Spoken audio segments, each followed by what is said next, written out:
Hello, everyone. Good afternoon, and welcome to another narrator interview here on Tales from the Wandering Scribe. I'm your host, Gabriel Garcia, otherwise known as the Wandering Scribe and the Wandering Quill. And joining us today is a narrator I am super excited to have on the show.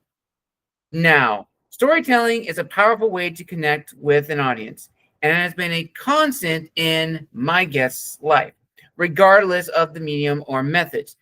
Known for her sugar spice and everything nerdy narration, she has been a performer throughout her life. She began with music and dance and continued her performances until college.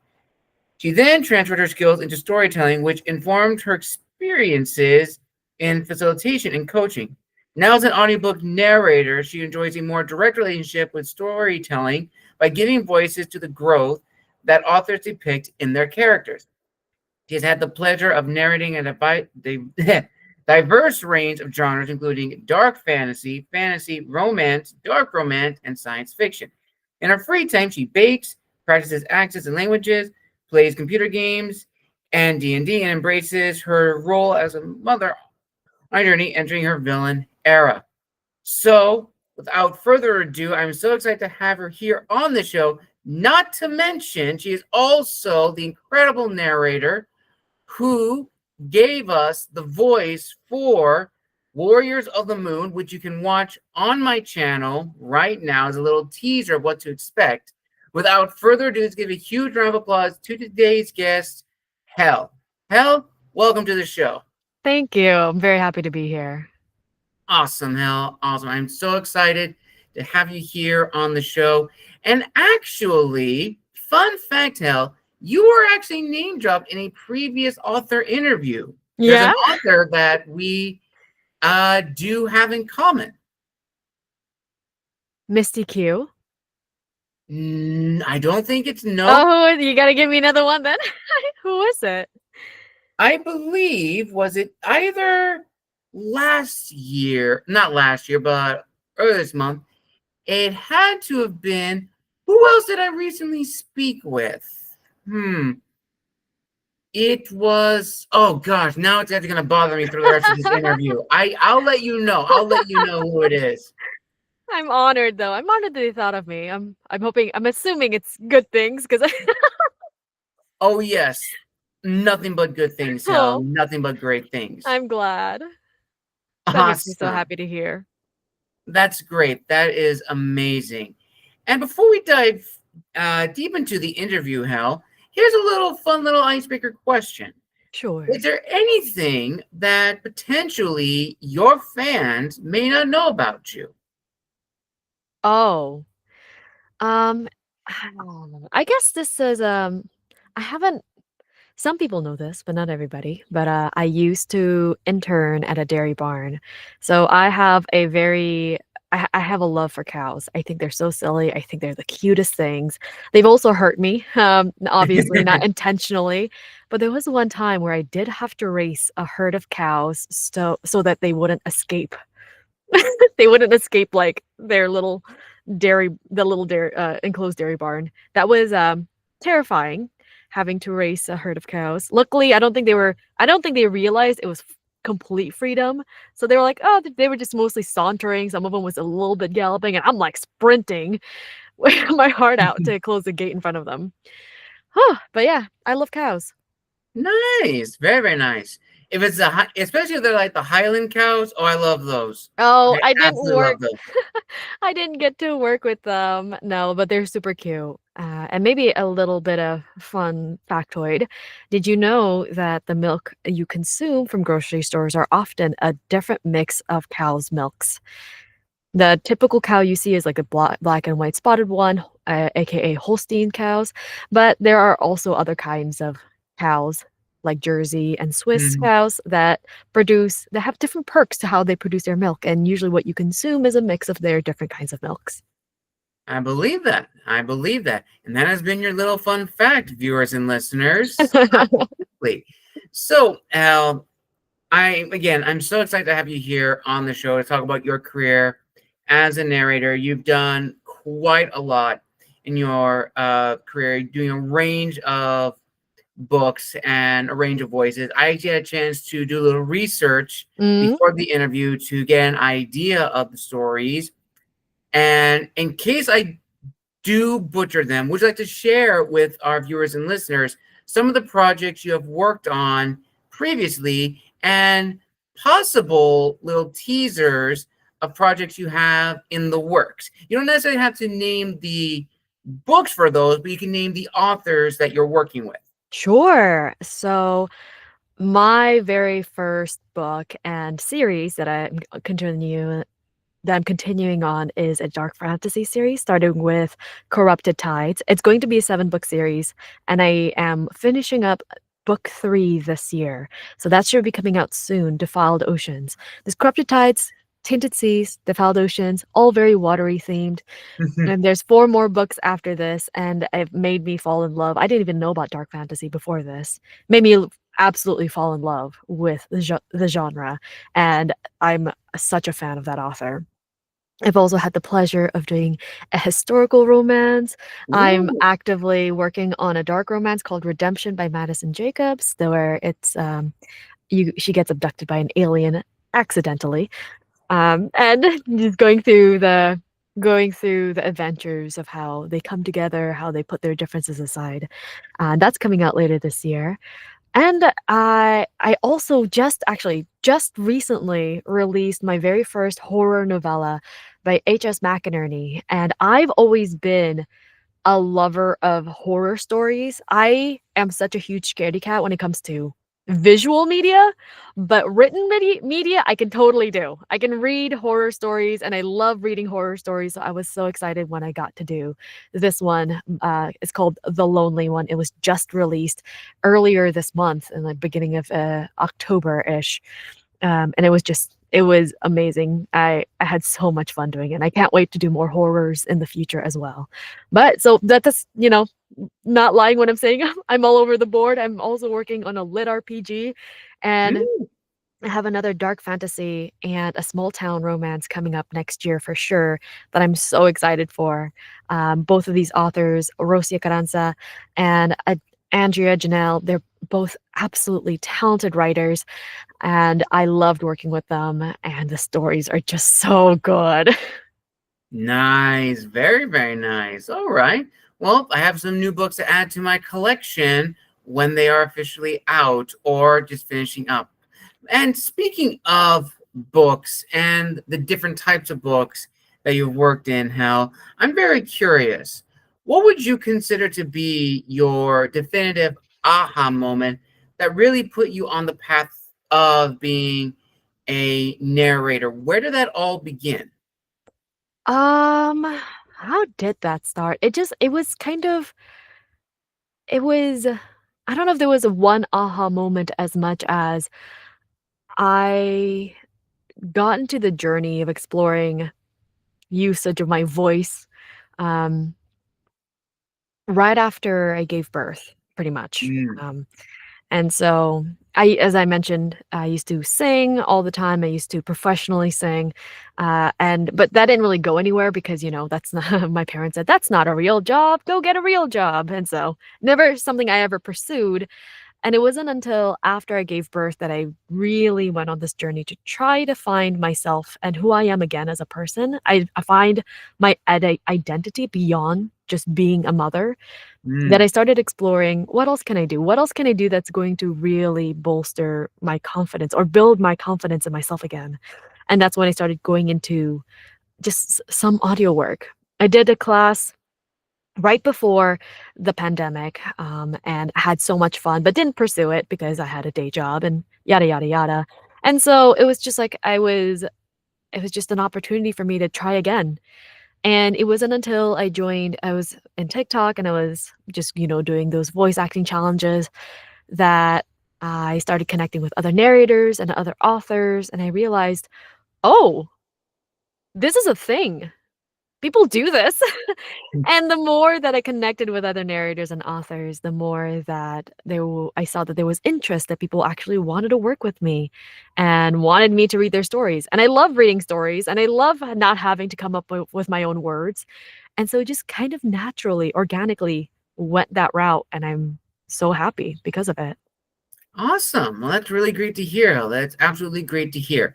So now let's talk behind the scenes, your day-to-day life as a narrator, and there'll be some fan questions thrown here and there.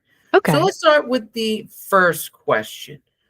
What would you say is a ritual or routine that you do to start your day before you go into the recording booth?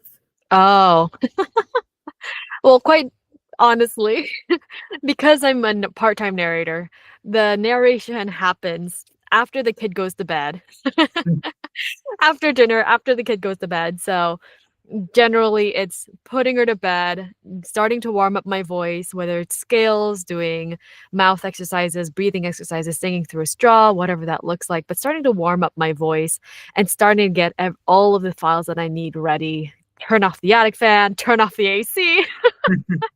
It's like so logistical, but it's that. I think it's mostly just warm up, reading over a little bit, just kind of getting my mind ready as to what I'm going to be working on, reframing my mind so that I know what I'm going to be walking into, setting potentially, right before goals for myself and how many chapters do I want to try to get done today. But it's mostly just a lot of warm-ups because I it's weird because I work, but I don't always consider how I don't use my voice a whole lot during the day. And then nighttime comes and I'm getting ready to um not audition, goodness, sorry, record. And I was like, "Oh, I do still need to do all of these warm-ups to get my voice to a place where it needs to be for the actual recording." Very true. Very, very true. It's almost the same thing for us authors. Like we have to be in a mindset to get ready. And I'm very much like you in the sense that I usually do my writing in the evening when I just, finished with work. Because Mhm. most of my time in the morning and afternoon, I have interviews for this show. And Mm. typically the evening's the only time I get a chance to write. The last 2 hours, I can just write. Even if it's like 20 minutes, I try to write how much I can, as well as read. I like to read Mhm. every now and then to break up the writing process. Yeah. Now, from that point, let's talk about voices. How do you approach a certain character in terms of the voice type? And once you've sort of nailed the voice, how do you add the complexity to it as well as the authenticity to that character? Mm. I think to your point, the first step is a lot of I think of it as, like, stereotyping. But, in the sense that, like, if the character is a young child, I'm not going to use this voice. I'm going to pitch up, maybe make the words, depending on how young the child is, I'm gonna make the words a bit more choppy, to show that they're struggling a little bit. Even if it's like a, late teens, early young adult, or young adult, early 20s kind of time age range, I would still pitch up my voice slightly to give them a more youthful sound, because I recognize that my sound doesn't naturally come off as youthful. But things like that, and also accents play a huge part of it as well, and attitude. One of the questions I used to I like to ask, and this is, like, if I don't have any sort of insights into their work in advance, one of the questions I like to ask authors before I'm, like, working on, let's say, a snippet is, like, "What's the motivation?" Like, what would you say is this character's value?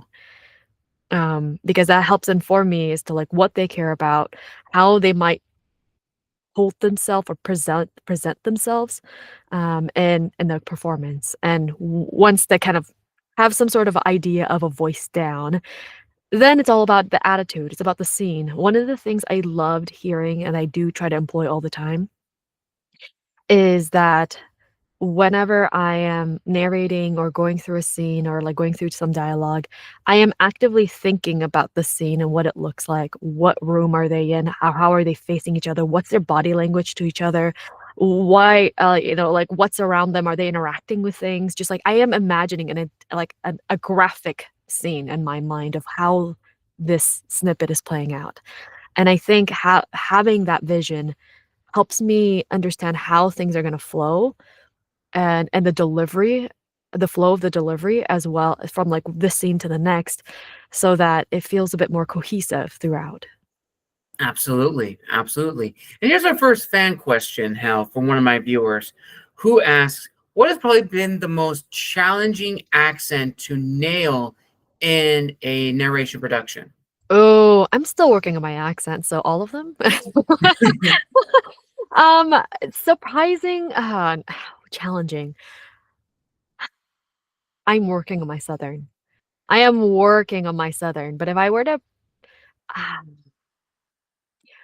I think the one that I really had of experience struggling with, and, like, if I go into this accent, I need to, like, get proper coaching for it, for Mm. sure, is Scottish. Ooh, So, okay. I I picked up Irish fairly easily, and especially because I used it for a book as a pirate, like, I did a really we call it Pirish, 'cause Ooh, okay. piratey Irish, and that's been a ton of fun, and that comes a bit more is probably not perfect, but it comes a bit more naturally to me now. But Scottish, it's one of those things where it's kind of similar to some other accents, and I can't quite pin it down for it to sound consistent in itself. Um Scottish is one of the ones that I need to probably get professional help in Mhm. building. Southern is another one where I'm actively working on it, but it's one of those things where I'm working on developing an ear for it too. Knowing how different Southern accents sound, being able to differentiate it and apply it, in my performance as well, because I a lot of it's mimicry. Mhm. And so if I can't hear the differences between, let's say, Louisianan accent and a Southern Georgian accent, then, like, that's gonna be very difficult for me. I can hear the difference. At least those are extreme differences, but but there's a lot of Southern accents that it's just I feel like I can't quite hear the difference yet.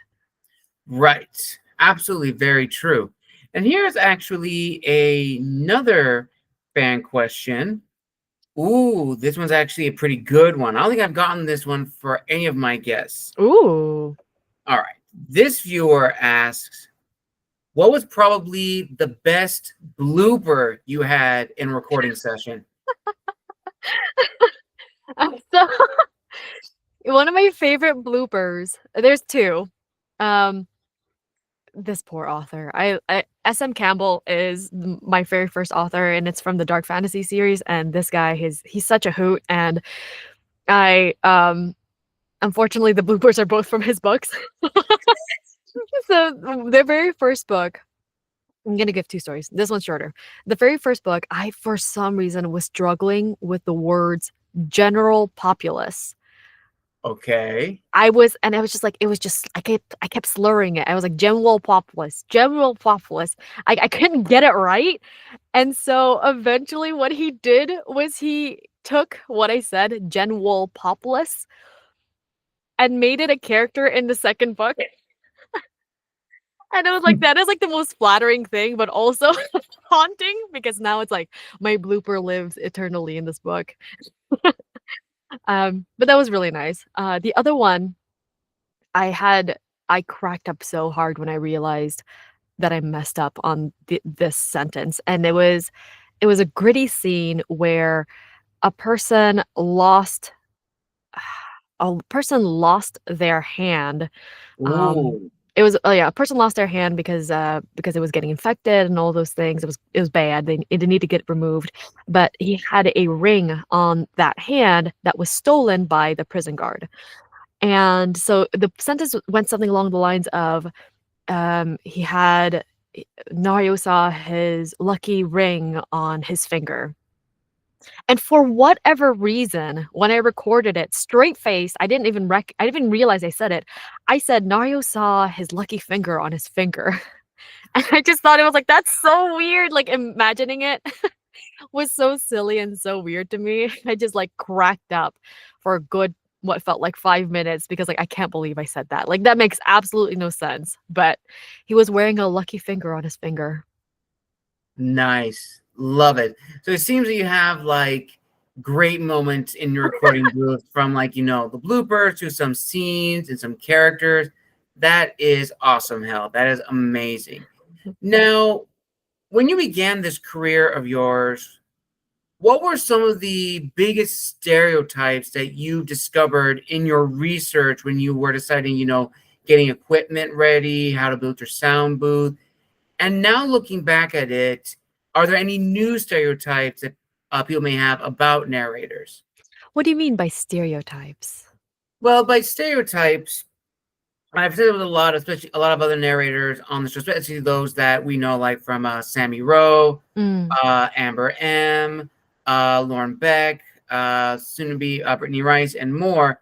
People think for narrators, for voice actors, there's not a lot of training that goes into it. Many people mm, assume that, oh, you can just go into your recording booth and make, funny characters and just read from just, mm, one take. But from doing these narrator interviews, that's not the case. mhm, Like, one full hour's worth of recording could equate to 4 edited hours behind the scenes. And mhm, that's like getting the sound, like outside noise out of the way, mhm, trying to get like the speech pattern correctly. Not a lot of people understand what goes on behind the scenes of narrators. They only just see, what's posted, like a snippet from a character they voice or mhm. stuff like that.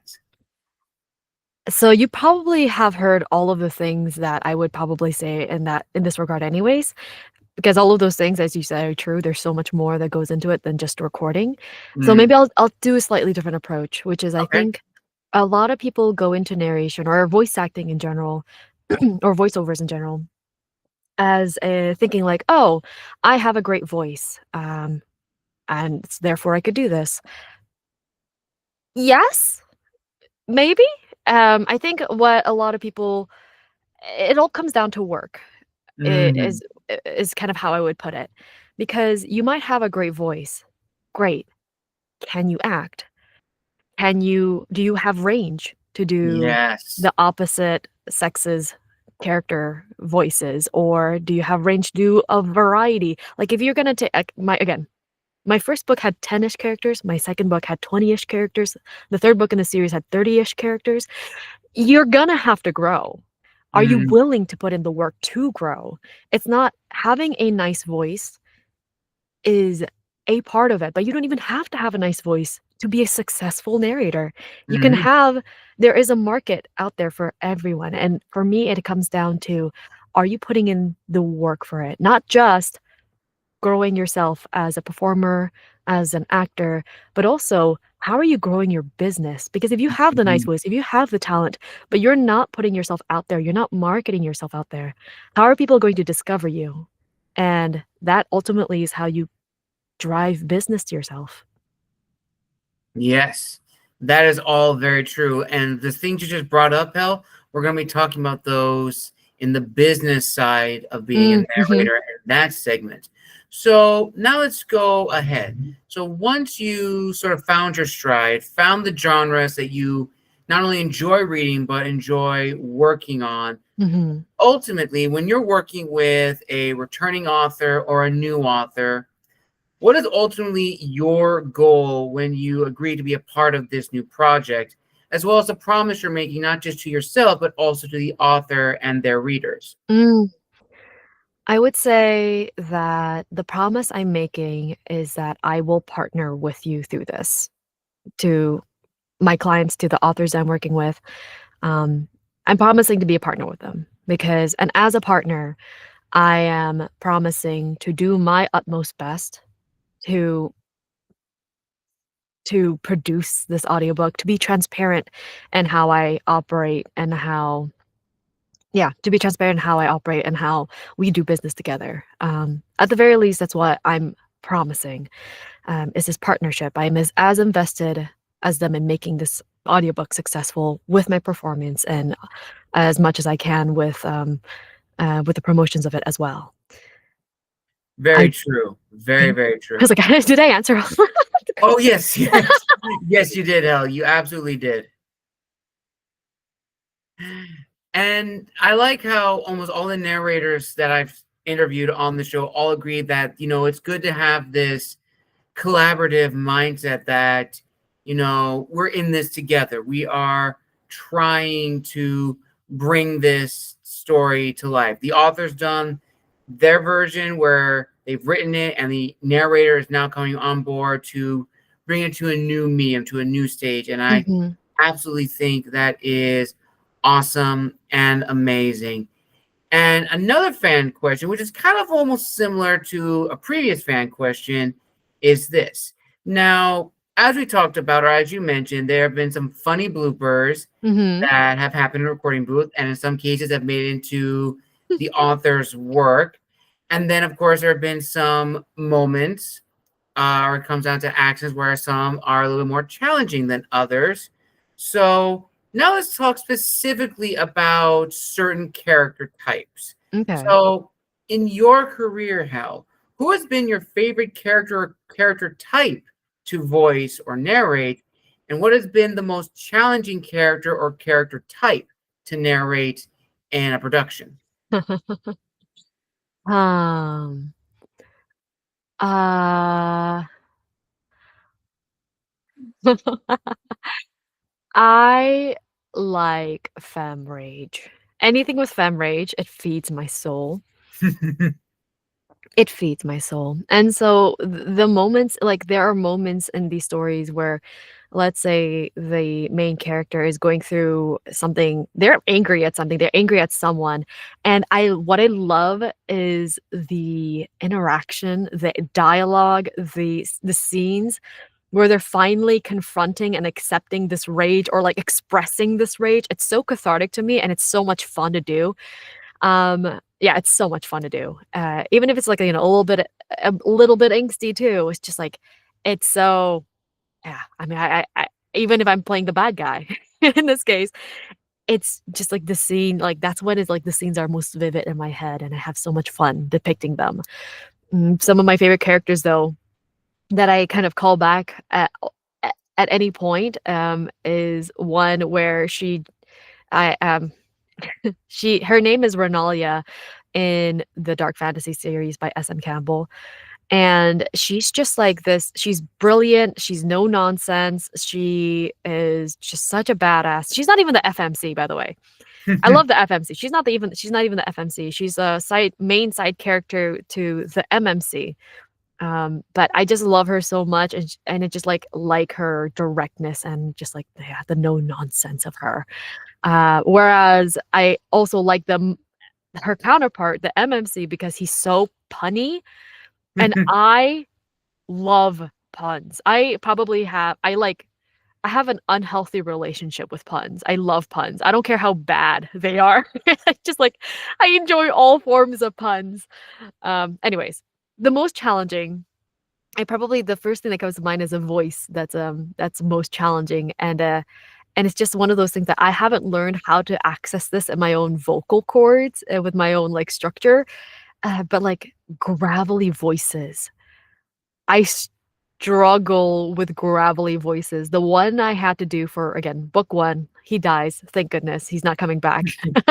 um, but like I had to give myself like a triple chin to try to get it like gravelly, or try to add some lack of clarity in their voice, like just kind of grunge it up a little bit. But that was challenging. All right, all right.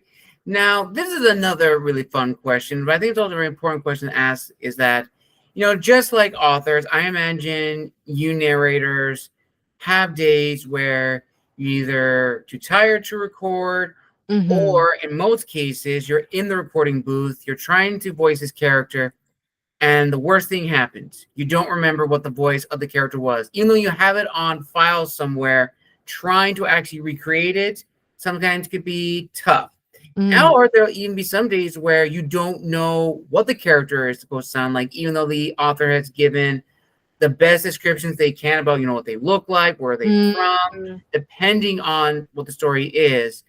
And it can be very infuriating. So for you, Hel, how do you overcome and deal with what I like to call the narrator block? Um, divert. Typically, if I really am not in the zone for it, if I'm really struggling, let's say, I'm struggling on a recording night, my brain's not into it, or not that it's not into it, but, like, it cannot sync with my mouth, and I'm just struggling with every sentence, like, if I'll push through it to some extent, but let's say it's an accent because for me, the way I tell people or what I tell people is I warm up to my accents. I don't just I can't just drop a good British out of nowhere. I warm up throughout the day to try to get there so that I'm ready for recording. And any other accents too, I warm up to get there. And let's say I just can't. I just can't this one day. Then Mm, typically, lucky enough that I am busy. Typically, if I really can't that one day, then I'll work on something else. And maybe I'll try to come back to it later. Maybe I'll do a separate character. I'll do a separate character or a separate chapter or whatever, different kind of recording work and come back to it. Or if I really can't record at all, then I'll work on editing or proofing or mastering while I just kind of give my brain and vocal cords a rest day. There's always something to do, and sometimes pushing through it. Or let me rephrase it too. I've had the privilege thus far that I haven't felt the need to just push through it. Like I've never been in such a deadline crunch that I had to just mm. push through it. So I've had that. I've had that privilege so far. I've not been in that position, so I can divert. I imagine probably the closest scenario to this was it was a chapter with British and Irish, and it was hard to switch between the 2, and recognizing that I was just the narration was in general American. So it was like 3 different accents in 1 chapter, a lot of interactions, and because I recognized that I just wasn't doing a good job of switching between them, I just decided to do a different approach and, record each line and of the accents on a separate track and then put it all together later.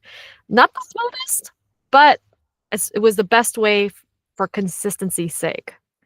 Nice. All right. All right. That's actually pretty cool. That is pretty cool. And you kind of made touch on this just now.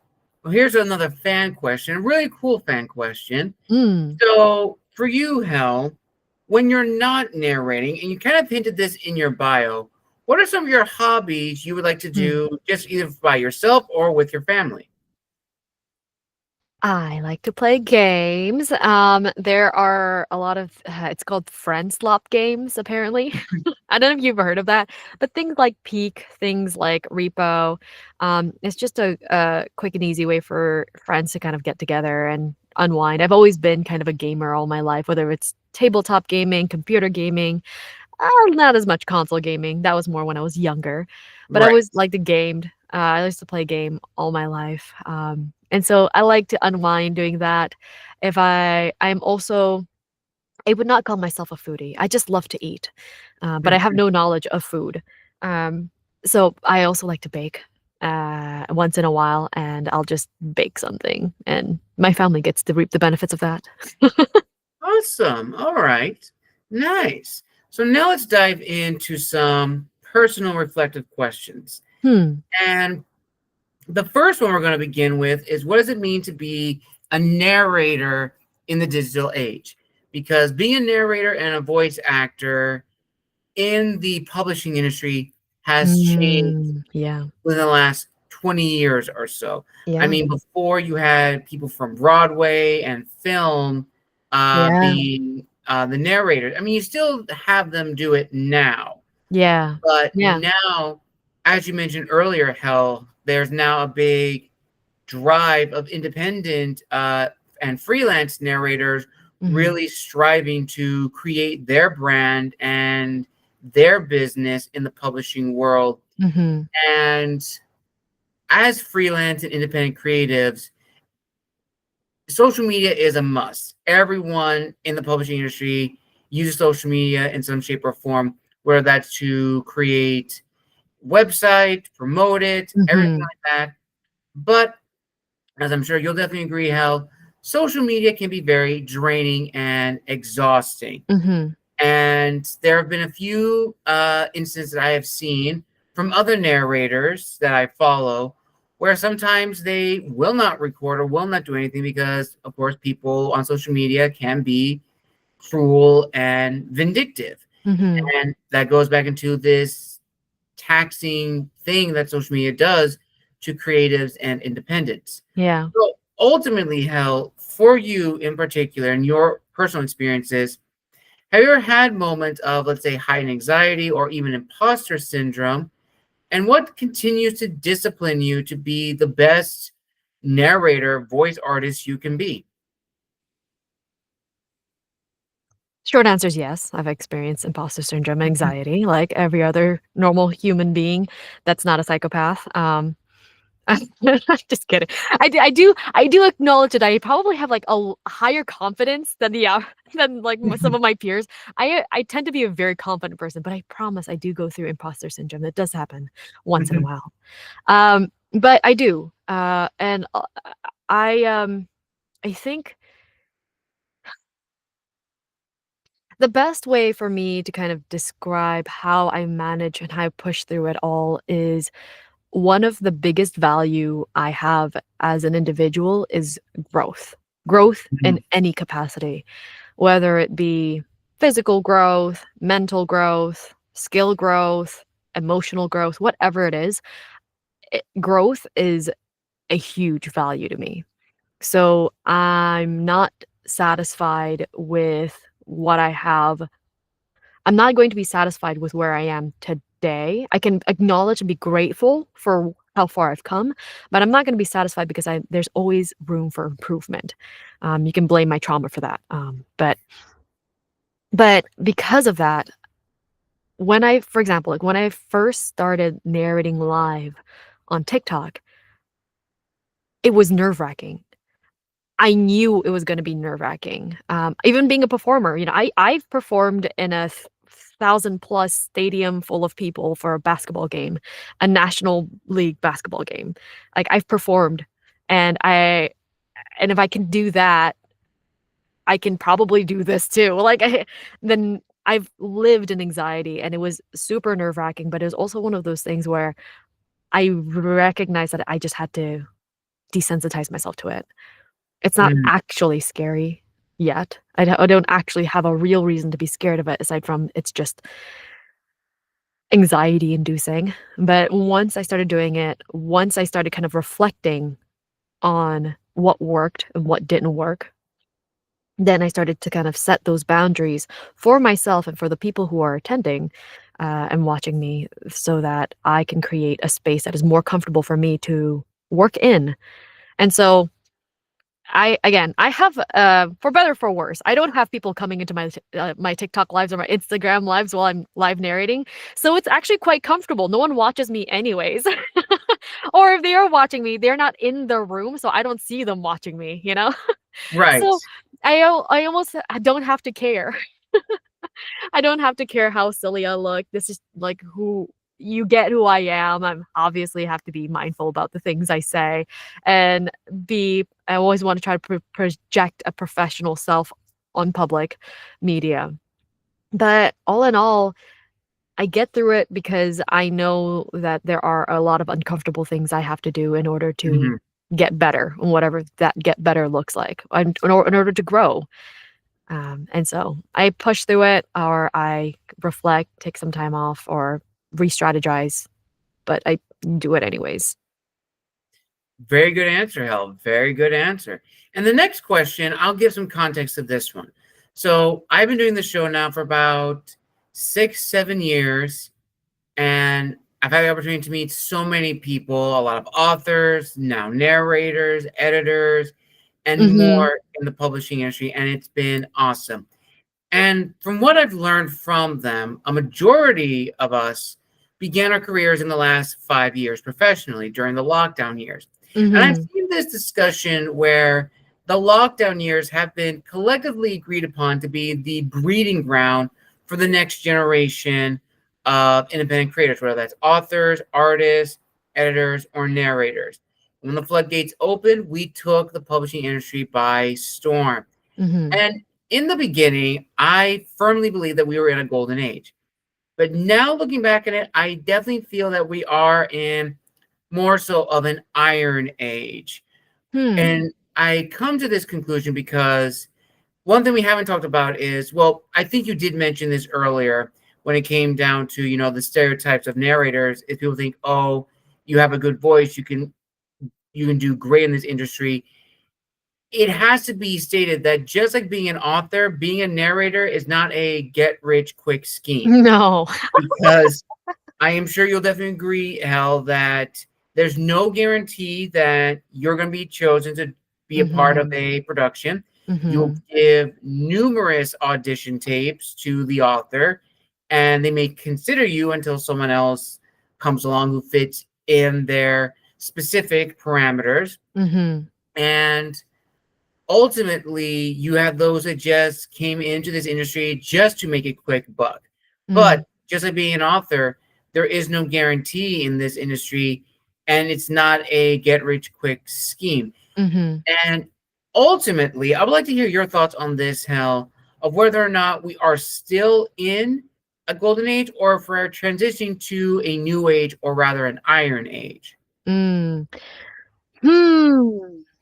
I don't know if I have enough insight to say. I love this question though, and I might get really nerdy about it. So if at any point I start rambling, just stop me and be like, "Hey, you've said the same thing like a bajillion times. Move on." What I love about this question is that you highlight a very crucial point, right? The pandemic happened.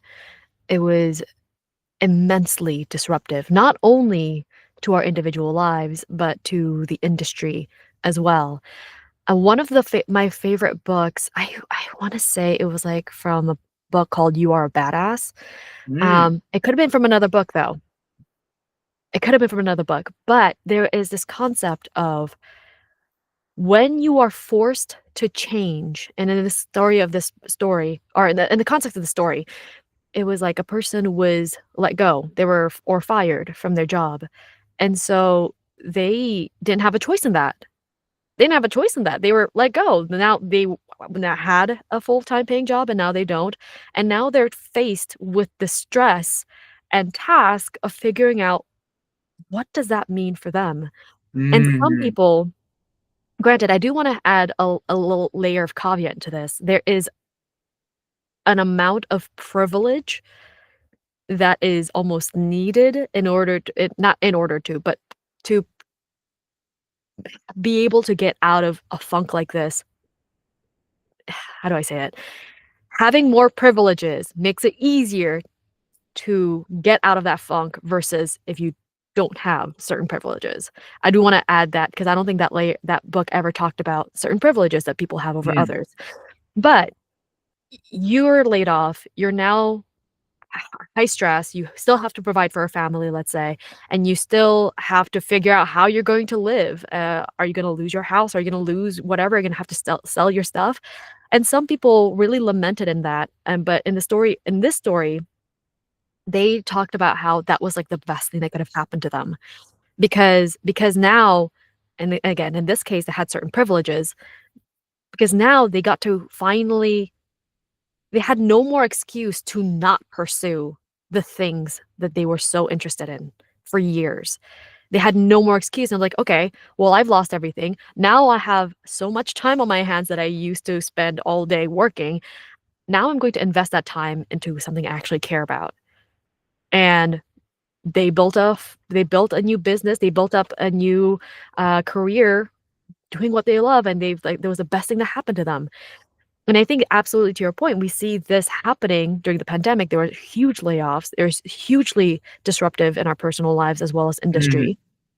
And the power, and kind of tying it to a previous question as well, the power of social media and the power of the digital age is that it also lowers the bar for people to be able to learn and grow and get into certain businesses that would have been super high before. Right. I can learn about how to fix a car on YouTube? Would I be a great engineer? Do I understand all of the processes that that are all of the nitty-gritty stuff that goes into building a car? No, but I can learn a good amount of things on YouTube on how to change a tire, how to fix basic things in the car that back in the day without YouTube, you would have needed money to be able to purchase a book, or you would have needed money to be able to find a class, or you would have needed a connection that teach for someone to teach you these things. So to your point, also, I get it. I'm rambling now. Anyways, all to say, the bar for entry has been significantly lowered because of this disruption, and it's a beautiful thing because now people are given the power. It's much more accessible for people to enter into certain fields that they want to find interest in. What I want to tell people, everybody across the board, authors, narrators, and that are getting into this is, with this lower bar of entry, we also have to be more diligent. Whether we have to be more diligent in how we conduct our business, we have to be more diligent in who we work with, what we work on, etc. And also being diligent of our own growth, because to your point, there are a lot of people who I've heard people who say, "Oh, I have a great voice. That means I can do narration." And while I want to encourage people to explore it, unless they have done the proper amount of research to understand what all goes into narration, I caution them to take on projects immediately. Because unfortunately, I have heard stories and new people who had a great voice and took on projects and disappeared because they realized how much work it actually is. And that's not fair to your clients. It's not fair to the authors that was engaged. And it's also just like not the best investment of time for yourself. Do your research up front. Be diligent. We have to be diligent. Absolutely, 100%. And I would feel remiss if I did not bring up probably the elephant in the room, and that is, of course, AI and narration. Now, a lot of our friends, a lot of fellow narrators all agree that AI has no place in the world of narration or just in the world of publishing in general. But we do have instances of AI-generated books making the marketplace. And, of course, I won't say the name of the company, but if you're a narrator, you know the company that I'm going to refer to, where this company, that shall remain nameless, is, in a way, pushing for narrators to try out a service, which in all actuality is trying to steal their voice and use it for future narration without their consent. Again, I won't name the company specifically, but if you're a narrator, you know exactly which one I'm talking about. We know. Yes, absolutely, hell. And I would just like to, again, hear your thoughts on that aspect of narration. And again, how the industry has changed, because 20 years ago, you would never even conceive the notion of a computer program taking over the job of a trained narrator. But here we are. Yeah. Oh, I have so many thoughts on this. We could spend another hour just on this, honestly.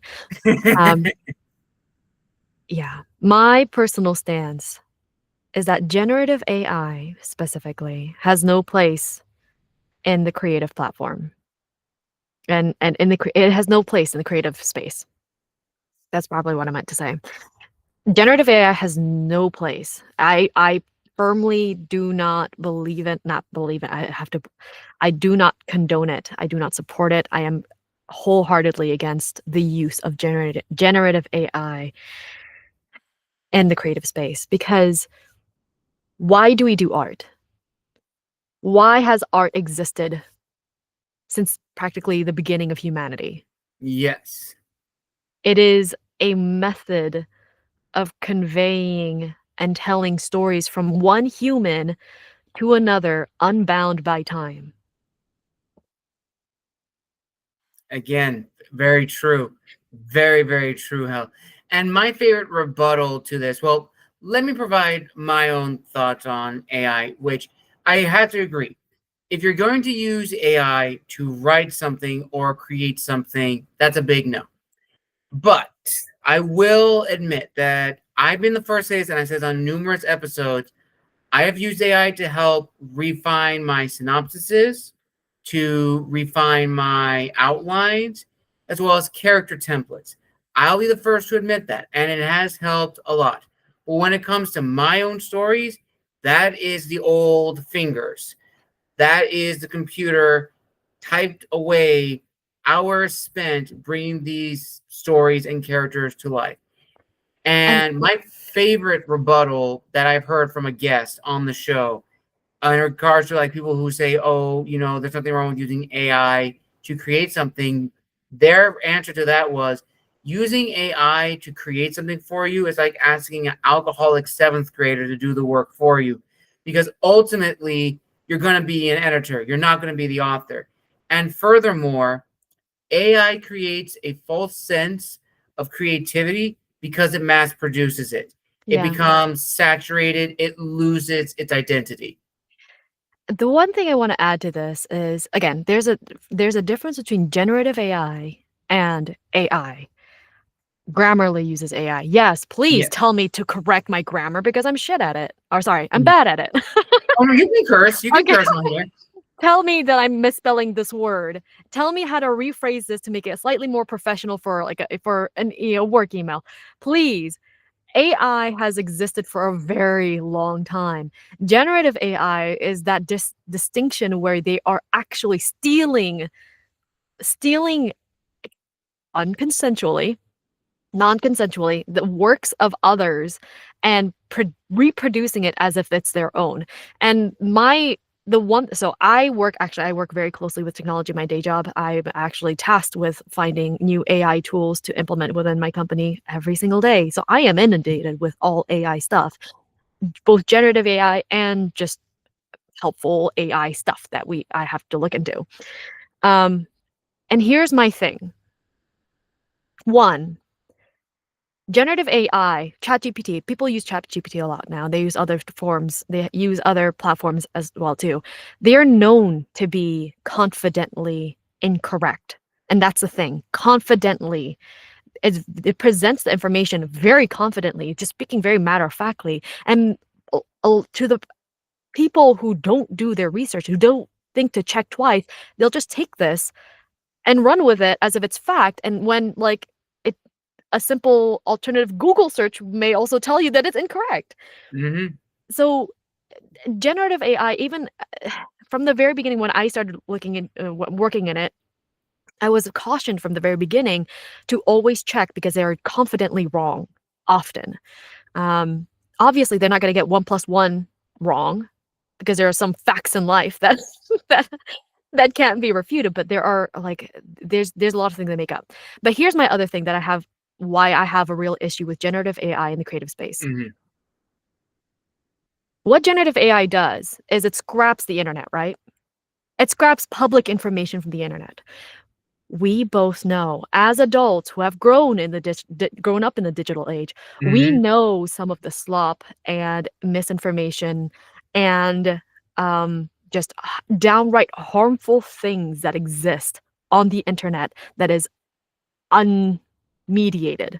We Yes. know.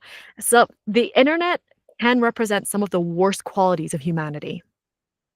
You now have this machine to scrap all of that, not at all differentiating the differences between what is good and what is bad, and what is true and what is false. You now have this machine that you just trust to treat every piece of information in the world as if it's true, as if it's right, as if it's good. Right. And now you're trusting it to write something.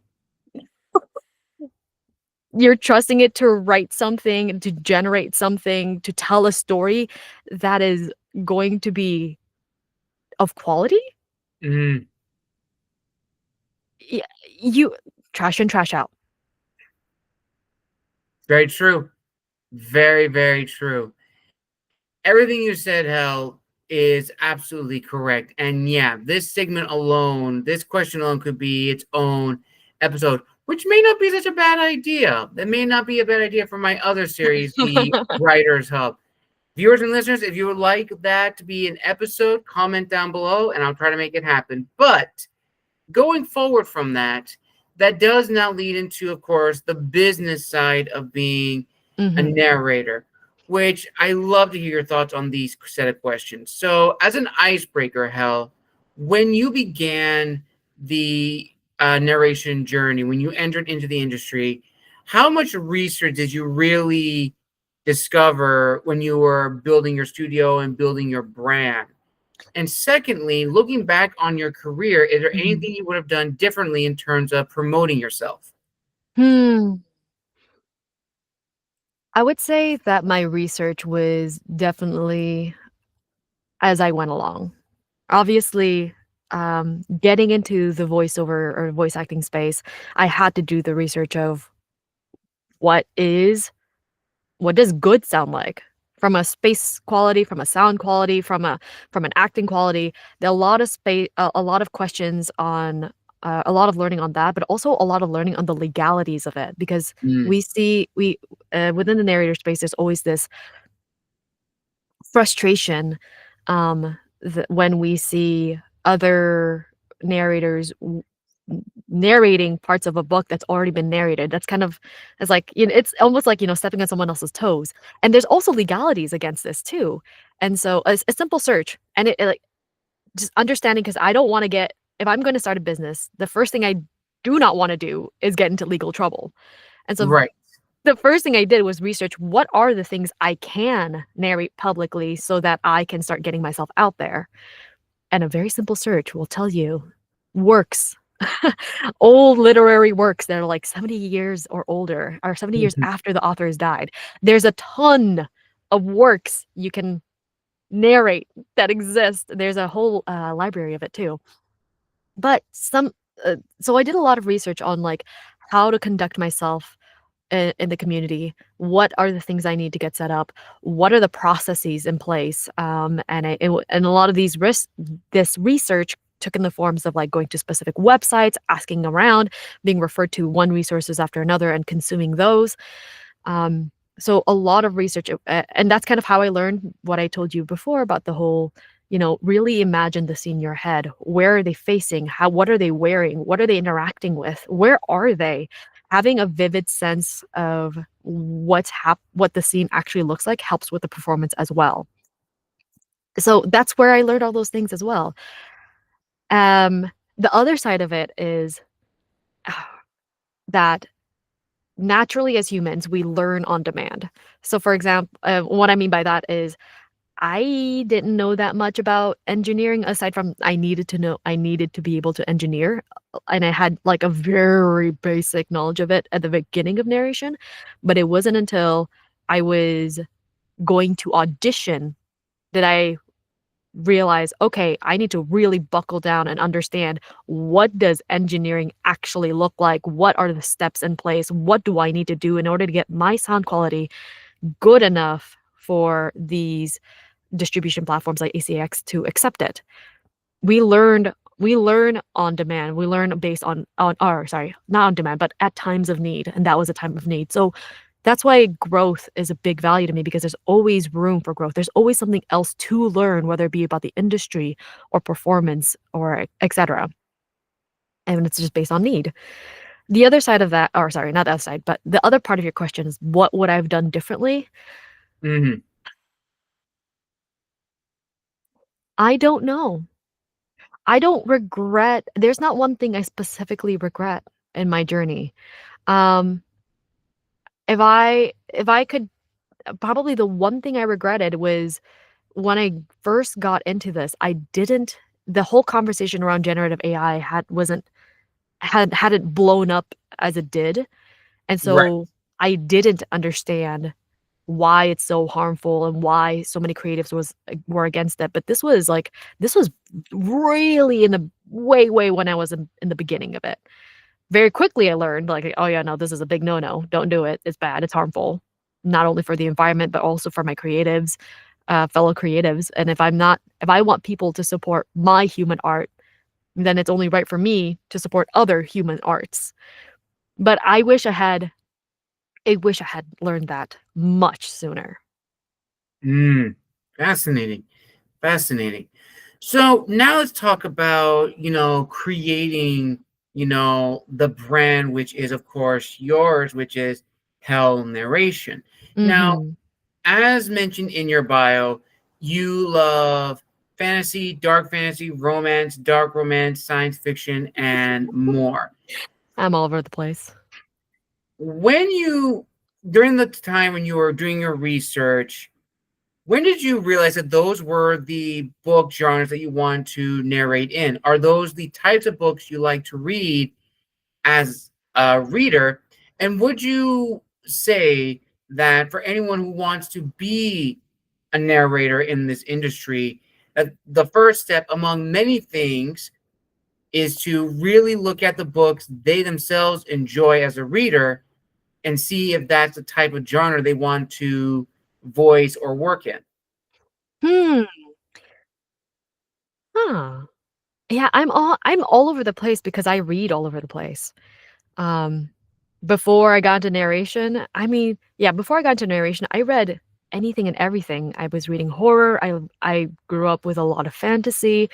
Romance was a fairly more recent thing in the last few years of my life because there was a lot of shame in consuming romance. But even then, the classic romance of like Pride and Prejudice, those existed, and I enjoyed reading those. Mhm. And I read a ton of nonfiction books as well. That's why I narrate all over the place because I enjoy reading almost any type of books. There are some books that I do avoid that I try not to, I don't not try not to, but that I don't gravitate towards. But I would, yeah. There are books that I don't gravitate towards with regards to reading, specifically ones that are very overtly religious or overtly political. I try to avoid that in my narration, but I Mhm. would read it just to learn more. Um, and I guess then to answer your second part of the question, I if you are getting into narration because you love reading, then kind of the logical way of progressing is to try to get the books that you like reading so that you get to read and perform the books that you already know you like to read. That's kind of the simple answer. But I always want to challenge people to go outside their comfort zone because there's so much richness in different genres and different stories to be had. And that's why I am all over the place because if I consumed fantasy all my life, I wouldn't have known the joys of romance. If I consumed horror all my life, I wouldn't have learned all that I've learned from nonfiction. Mhm. There's so much rich, and that's the beauty of stories. This is the beauty of books in general, and all of these stories, is that we as individuals can take something away from every single one of them, even if we don't love the book.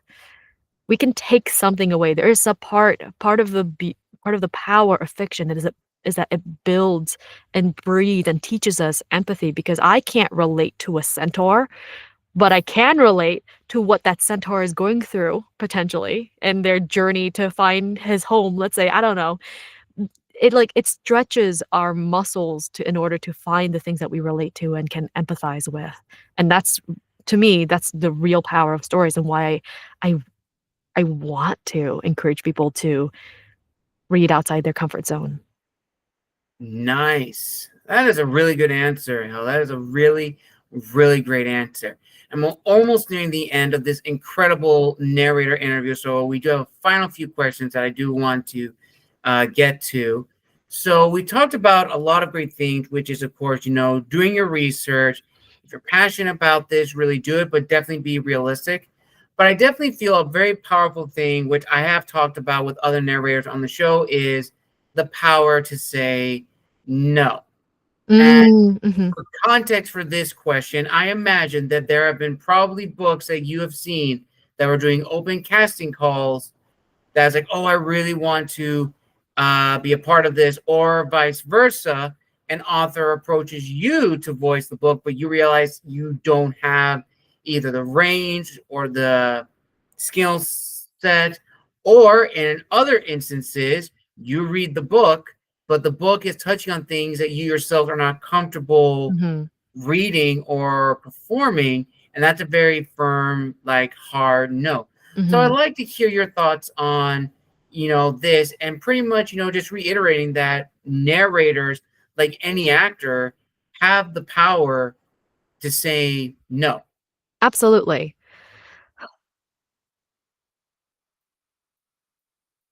Where do I wanna start with this?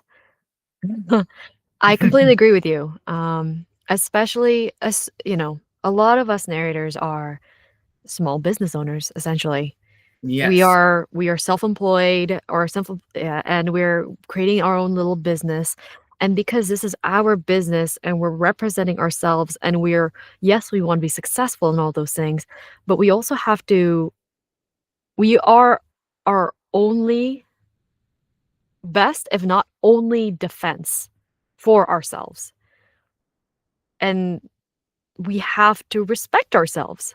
I have turned down projects because I don't feel comfortable with a certain accent, or learning a specific accent because I don't it's like I have personal morals and values that I don't want to breach. Hmm. I have turned down projects because, like, similarly, I have personal moral and values that I don't wanna breach, but, like, I have to say it's mutually beneficial to say no sometimes because if I can say no, then not only am I protecting myself from doing something that I potentially don't agree with and don't believe in, producing in the world, but I'm also protecting them from getting a mediocre at best performance. We are That is true. going to naturally gravitate to doing the things that we know we like to do and know we love to do, and we have to be able to protect ourselves and therefore others from a very uncomfortable potentially uncomfortable situation. Because, like, worst case scenario, this gets really ugly and legal Mhm. gets involved, and that's a lot of money. So, Yes. it's safer to say no up front oftentimes than to really struggle through it and potentially fight at the end. Yes. Very true. Very, very true, Hal. And here are the final two questions of this incredible narrator interview. With everything you have learned in your career thus far, Mhm. ultimately, what do you want people to take away from your performances? And what piece of advice would you like to bestow upon future narrators who want to get into this industry? Imma answer the second question first because it's easier. All right. Do the work. It is not easy. It is, like, we talked about before, it is not an easy money grab. It is a labor of love. Yeah, it's a labor of love. If you get lucky, amazing, but if you really wanna get into this, put your heart into it. It is not just performing, it is not just being a narrator, it is running a business as well, and that is I if you want to be successful, you have to be able to understand the other side of it as well, unless you get Mm, really lucky. Unless you get really lucky. But I'm not in that boat. So I but that would be what the piece of advice is really work for it. Understand that there is a lot of work that goes into this, and don't underestimate it. It's better to be scared and go through it and figure it out and learn up front than to mess up much later. yes, absolutely. Very, very true. 100% hell. And, here's actually a final fan question one of my viewers wanted to ask. Are there any personal shout outs you would like to give to people who have helped you in your career, either fellow narrators, friends, family, or just someone in particular? Oh god, where does the list start? Where does the list end? Uh, Huge shout out to my husband and partner in crime, also narrator, Zach Rosenfeld. He had all the equipment and he teaches me so many things. Um, Another shout out to my very first author, S.M. Campbell. He took a chance on me and now he's just been amazing to work with, and I continue to work on the rest of his book because I'm a fan. Uh, Shout outs to Ellie Dane, Paige Reisenfeld, Molly Breyer, Carmen Chantel, Stephanie Rose, Lily Drake. God, where does an Mariana Olmeda, as well as Chris Olmeda. Why I was gonna butcher their name. Danny and KJ and so many people. There's just There's a there's lot. how do I don't know like where I could stop. There is, needless to say, there is a community. There is absolutely a community of people that I have had the honor of meeting, who have helped me through all of this, whether it be my sanity or my growth. Even like Ethan Gray, yeah, him. Oh, He yes. was a huge part in getting. He was a huge part when I was starting off too.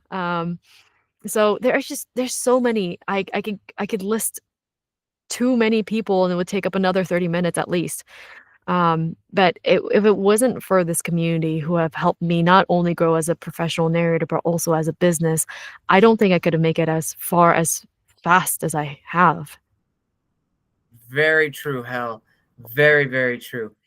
And with that, viewers and listeners, we conclude another amazing narrator interview here on Tales from the Wandering Scribe. I want to give a huge thank you to my friend Hel for coming on the show and making her official debut here on the channel. Now, Hel, where can people find you on social media if they want to connect, as well as potentially sign up to request you to be their narrator? And speaking of books, again, are there any books that will be coming out later this year and potentially next year? Yes. So you can find me on TikTok, Instagram. In my link tree, there is an audiobook interest form, but honestly, you could always just reach out to me via any social media platform that I'm on. You can check out my samples and works on voiceofhell.com as well, and contact me from there as well. So anywhere you see my face or my logo, you don't see my face. Anywhere you see my logo, feel free to reach out to me. I'm happy to chat. As far as works coming out, I have a harem lit RPG that I think is coming out this year. I'm going to be working on the second book of a 6-book series of that. I have the Dark Romance Redemption by Madison Jacobs coming out, as well as why am I blanking right now? I have oh gosh, I have Redemption coming out end of year. Third book, Defiled Oceans, to the Eldritch Depth series by S.M. Campbell. Next year, I have currently contracted Blood of the Blackthorn by Rosia Carranza, a dark fantasy, witchy, vibey, dark story that I absolutely loved. And No Excuses by Andrea Janelle. Small town romance, and it's so cute. It's reverse age gap, and I love the grumpy sunshine dynamic. She's grumpy, of course, like me. Awesome. Awesome. I'll link all of down below in the description of this video, viewers and listeners. And if you want to listen to Hel's voice in a preview, click right up here to listen to her narrate the snippet for another one of my upcoming books, Warriors of the Moon. And speaking of books, if you've been following me on social media, then I have a special announcement to make. After trial and error, I am proud to announce that The Gathering, Son of Persia, and Michael are now officially up on Amazon in Kindle form. If you have not yet purchased a copy, I highly recommend you go and buy yourself one, two, or all of them on Kindle. And once you do, please leave a review. That greatly helps us authors. And share with your friends and family. That also helps too, which I'll also provide in the link down below as well, where you can purchase them from my author page. As always, viewers and listeners, thank you so much again for your love and support. A huge thank you to my friend Hel for coming on the show. This will not be the last time you will see her. No, no, no. I plan to have her and a few other returning narrators and some who have not made their appearance yet in a very special episode, possibly this year, if not the beginning of 2026. So be on the lookout for that. And if you would like to see that episode come to fruition, again, like, comment, and subscribe. And until next time, this has been the Wandering Scribe and the Wandering Quill signing out. Wish you all a wonderful day wherever you are in the world, and we'll see you all next time.